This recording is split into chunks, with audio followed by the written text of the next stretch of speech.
May all beings be happy. May all beings be healthy. May all beings be free from harm. May all beings love life. May all beings awaken. Welcome to another Cuke audio podcast. This one is a memorial for Sandy Hollister. I'm DC Poobah of Cuke Audio and Cuke Archives, preserving the legacy of Shunryu Suzuki and those whose paths crossed his. I pray that you and yours are safe and comfortable and free from economic hardship and able to get out and do whatever it is you want within the limitations of the universal precept of do as little harm as possible. So, before I talk about Sandy Hollister, we're going to have a pause to meditate. So if you're of a mind, hit pause and meditate or whatever for as long as you wish. And when you're ready to come back, hit unpause. And we will get right into our podcast with In Memory of Sandy Hollister.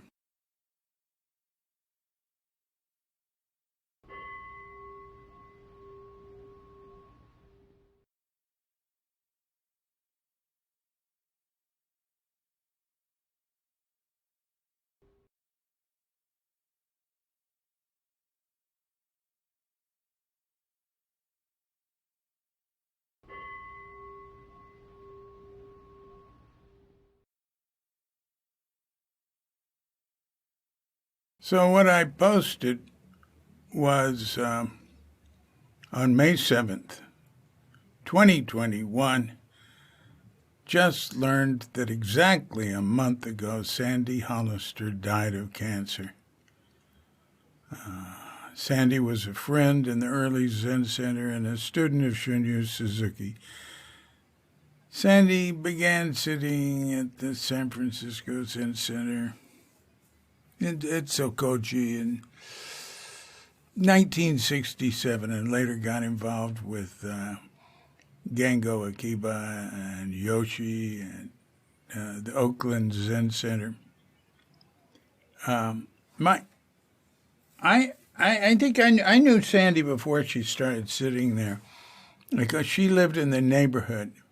And I remember I was living with Loring Palmer, and this was 1966.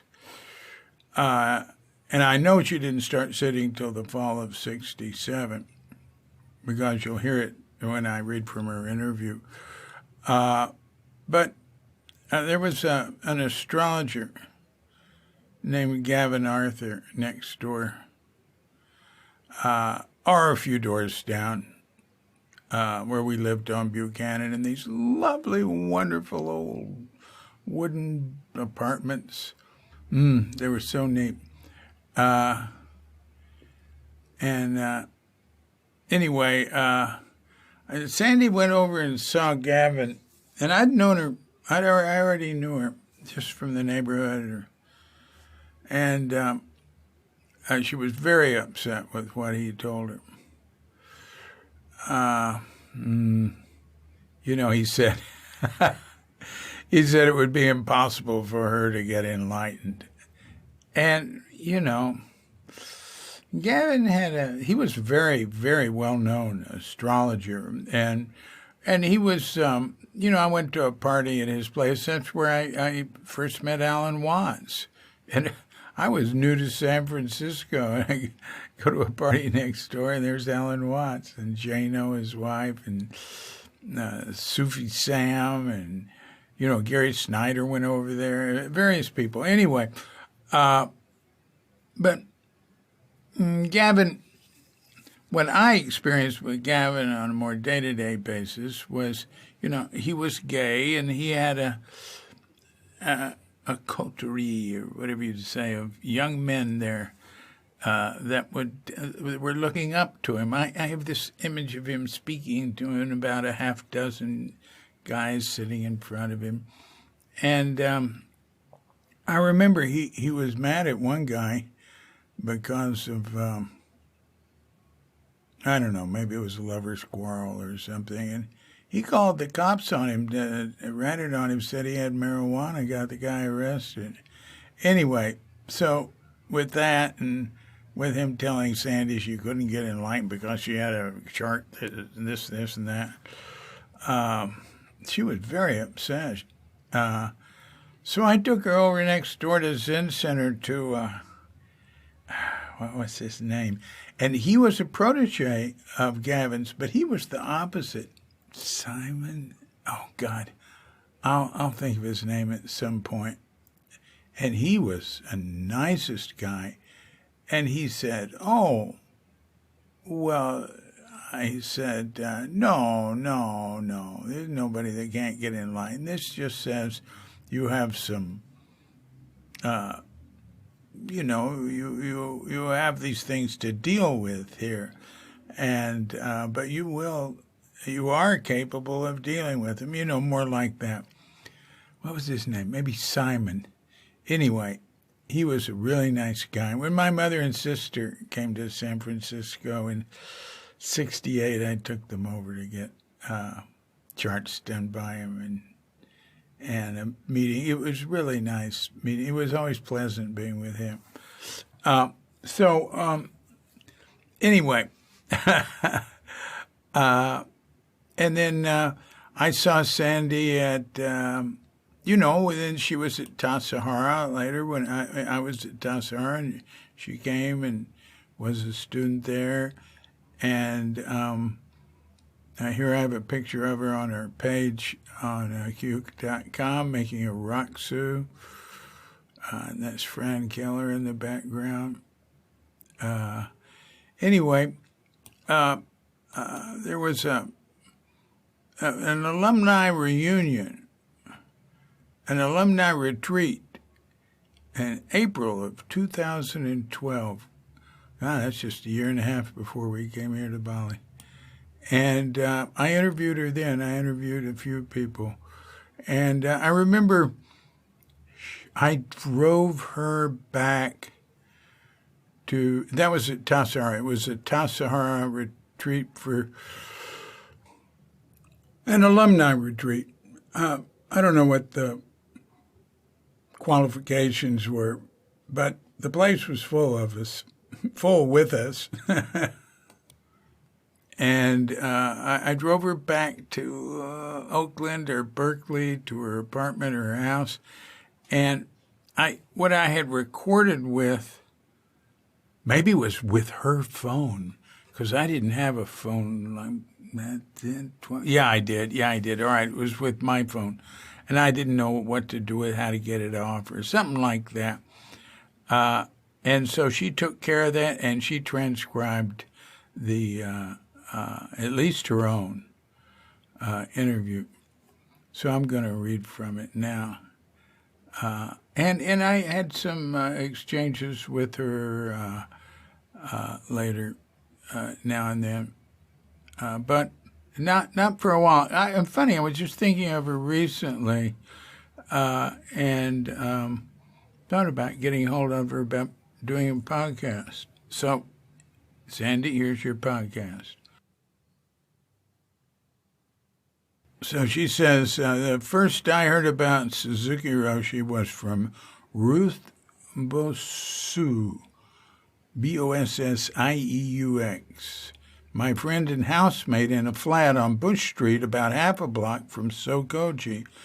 Around 1965, she had sat at Sokoji with the early groups of people, Dwight Brown, Betty and Shirley Wong, Phil Wilson, Gene Ross, Della Gertz, Bill Kwong. By the time I met her, she was no longer sitting there, but she told me what it was like for her and talked about the people she lived with in the houses across the street from Sokoji. That's an interesting comment because we didn't have houses across the street from Sokoji for people that were apartments across the street. For people that were practicing there till more like 68, started doing that. And Claude Dallenberg was in charge of that. So, but it makes sense. Back in 65, there were people living across the street that sat there. So she says, Ruth was married to someone who knew Tim Buckley. Tim Buckley was at Tassajara. Tim came to our apartment to see Ruth's husband, Steve Tyler. Tim also talked to me about Suzuki Roshi, and he talked about how being at Tassajara had changed his life. He felt he had been on a downward track, and this experience he was having inspired him and made his life new again. Well, that's very true. I was roommates with Tim at Loring's, and was very close with him. And that's very true. So she says, that was very inspiring to me. Before he went back to Tassajara, he said, why don't you come and just see what it's like? So I did. I went in the fall of '67. I took a bus, and Tim was on a town trip, and he picked me up. We arrived at Tassajara at night after dinner. Someone gave us some food, and after we ate, I was washing the dishes in the little sink in the original kitchen, small kitchen, and Tim asked me if I wanted to sit with everyone. I said sure, thinking this would take place the next day, and I could say no if I changed my mind. But he said, okay, let's go. Zazen is starting right now. And I say, yeah, I was here then. She says, yeah, Suzuki Roshi wasn't here. I think it was in November near Thanksgiving. So he took me to the Zendo. When we walked in, by kerosene lamplight, I saw rows of people sitting next to each other on cushions facing the wall, not talking or moving. It was amazing to me. I had no preparation for what I saw, had never seen anything like this. No one had ever described that part to me. I had never read about it. The concept was outside of anything in my life. Tim directed me to a zafu and sat down next to me and said, so here's what you do. Cross your legs. And he put his legs in full lotus, and you just sit here without moving until you hear the bell. Don't move. Then he got up and left. So I put my legs in full lotus. Wow, that's pretty good. I mean, I was in my 20s and was flexible, had been doing yoga, but I had never sat in full lotus for more than 5 minutes. But he said, put your legs like this, so I thought that was the way everyone was supposed to do this, and was already blown away by all the people sitting there without moving or talking. So the very first exposure I had to any concrete part of Zen Buddhism was this sitting, which I came to with no preparation, no prior knowledge or idea of what it was. My friend Ruth hadn't told me what actually took place in the Zendo. Much later, it seemed that this first sitting was a microcosm of the next 40 years of my life. I experienced deeply a review of every issue that I had to work with. Every button got pushed. Every fear was activated, especially when I saw this huge shadow slowly, silently moving over the top of the middle divider with the shadow of a long stick. Then randomly I heard the sharp slap of the stick hitting someone, and I literally started shaking in fear where I was sitting, thinking that when the stick came to me, I would be hit repeatedly until I, died, passed out, I don't know. But I didn't move. Then the person with the stick passed behind me and didn't hit me, not to mention the extreme pain of sitting in full lotus for 40 minutes without working up to that position. That night, I didn't sleep at all down in the last cabin across from the pool. No sleeping bag, no warm blanket. I couldn't get warm. So that was my introduction to life at Tassajara. But it inspired me, and I went back to San Francisco and sat at Sokoji for as long as it took to be regarded as a candidate for a practice period. Back in San Francisco at Sokoji is where I first met Suzuki Roshi. The thing about him was that I trusted him. I couldn't always trust the males in my life that had been father figures or role models, but he was someone in an authoritative position who I could trust. Everything he said to do, he also did himself, and that in itself was enough for me to want to continue with the practice, to consider him my teacher. So there I was with whatever my issues were in my 20s, and it turned out that one of my issues was that I felt that everyone else got it, and I didn't. And I didn't feel like I could personally relate one-to-one with him. I didn't want to because he had so much responsibility, all of us who were kind of crazy, and I didn't want to add to that. It seemed that I could get enough by just being at a distance from him. Of course, I also did put him on a pedestal. If he was here now, I know I'd have a different kind of relationship with him, but I loved him, his teaching, the way he lived, his gentleness. I remember the scent of incense on his robes when he walked past.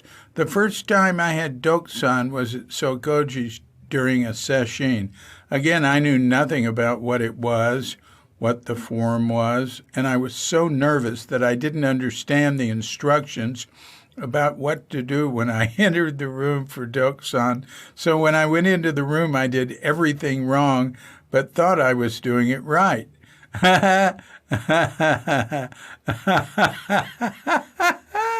First, I faced the wall instead of facing him. And we sat there for a long while, and then he said, "Turn around and face me." So with a deep feeling of shame for having misunderstood, I turned around and looked at him.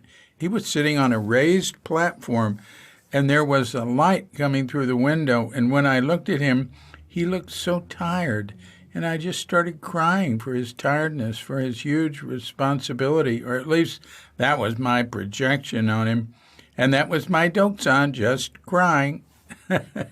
Sitting on a pedestal, that's interesting. That I've never seen him be on a different level from me or anyone in Doksan.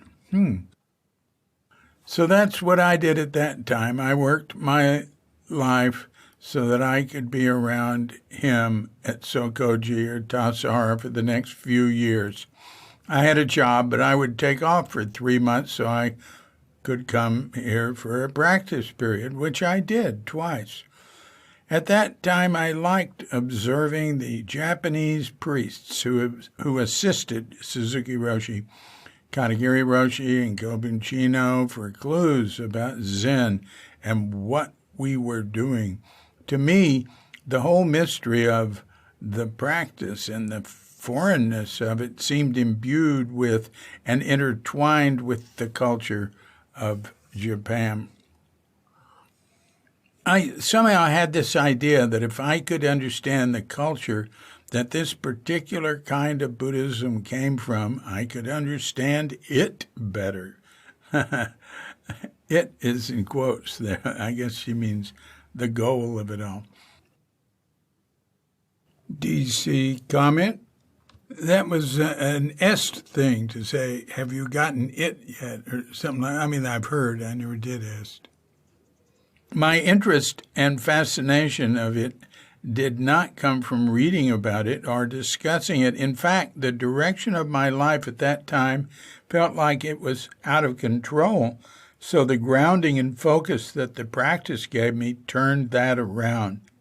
I particularly liked the concrete rituals involved in the practice: zazen, chanting, bowing, oryoki, bells, hans, offering incense.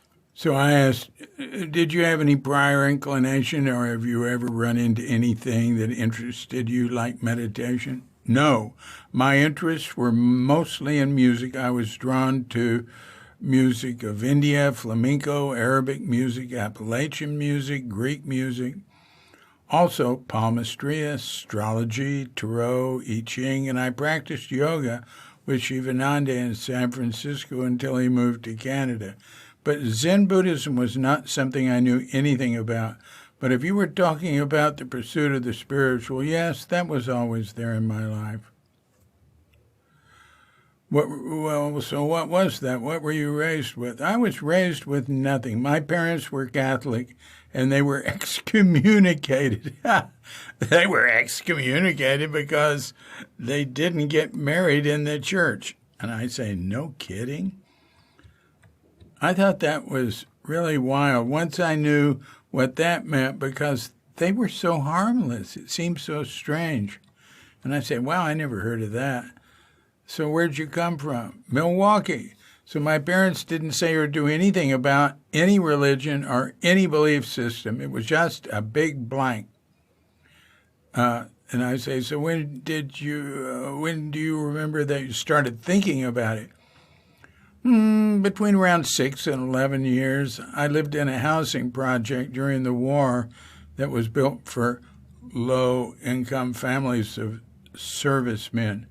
And I say, you mean World War II? She says, yeah. I said, well, when were you born? She says, 1942. Oh, really? Oh, I say, I'm surprised you look younger than that. And her birthday's May 4th.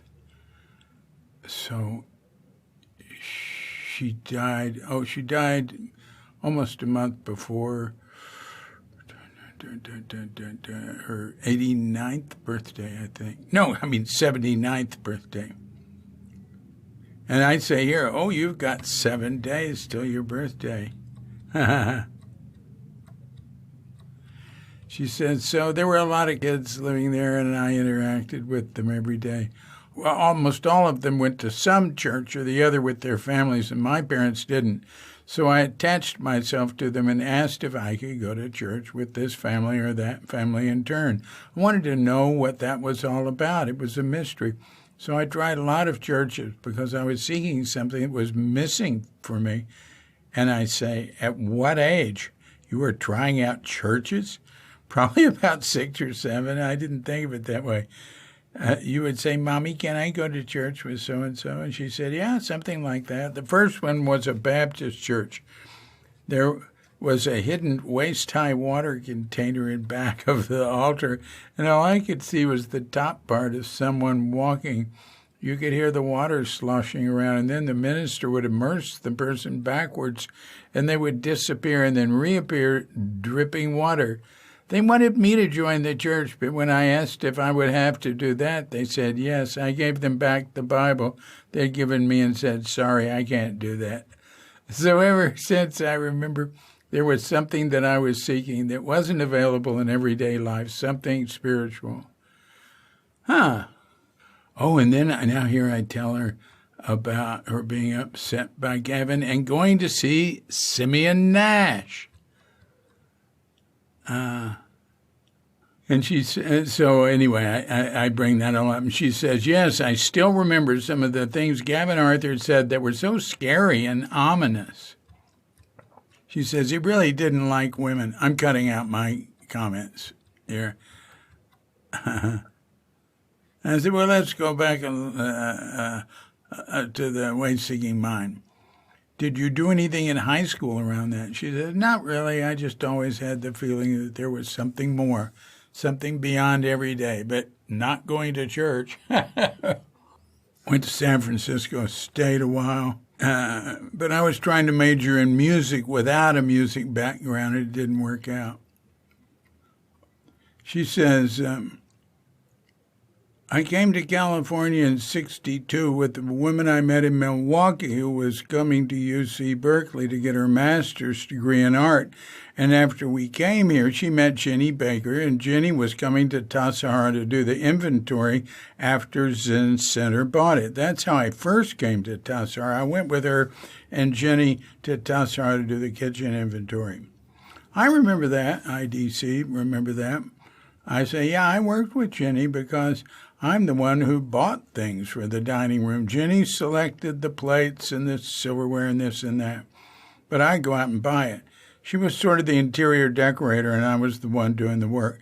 I was the one who made the first napkin rings and went out and selected bamboo. And so she says, Oh, she says this woman, Renee, who knew Jenny, Renee Luby. And I said, oh, I know Renee Luby. Wow. And I say she ran the Montessori school. She and Yvonne and Jenny started this Montessori school. And my sister she became the secretary. And then Renee started teaching more, and Susan ended up running the school. Just scanning over some stuff in the interview here. Oh, so she ended up as a cook there. Oh, and she said she met me because my sister worked there. Oh, wow. Sandy didn't really have much of a relationship with Zen Center after Suzuki died. She said, I moved to Berkeley around 70, 71. In 72, I had a child, was a single parent. My active involvement ended with the Zen Center around them. So I said, well, what happened to the child? He's 40 years old now. So that was 9 years ago. He spent the last 7 years in Southeast Asia traveling, following Buddha. He wanted to see the birthplace, the Bodhi tree, all of the places connected to Buddha. After that, he settled in Thailand, got married, and has 2 children. He's here now and working on bringing his wife and kids here soon. So there was a practice period, the first one with Tatsugami in the spring of, she says, 69. No, it was 70.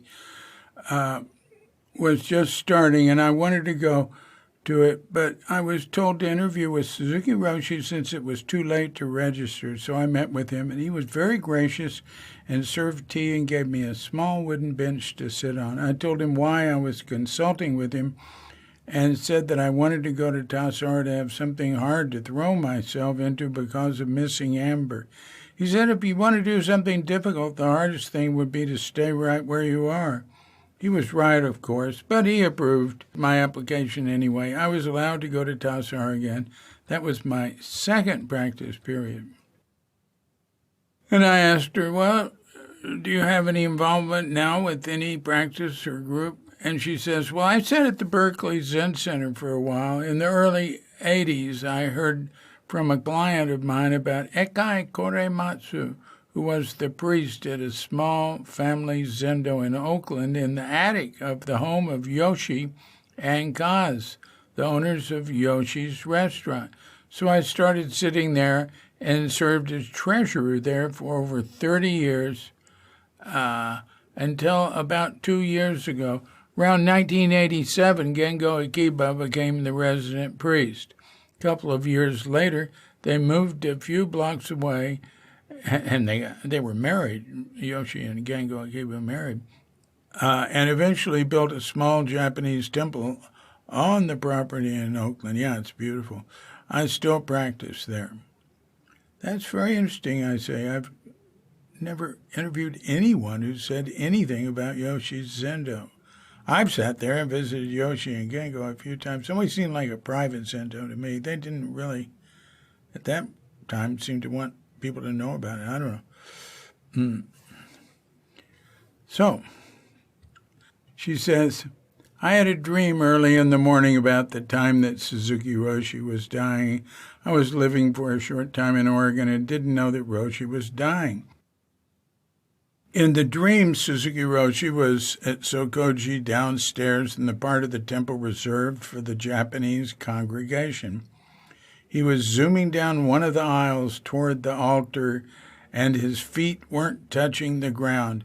As he went, he kept taking different hats on and off his head, and when he got to the altar, he fell down onto it, and his head cracked open, and he started bleeding. After that, I was in a room that looked like a room at Sokoji where they have dokusan during a sesshin.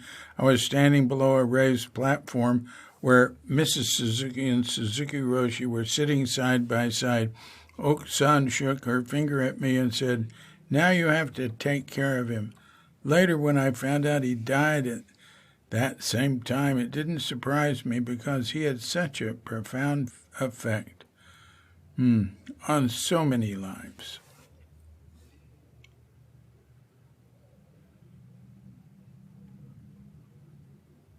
So thank you very much, Sandy Hollister, for having that interview with me.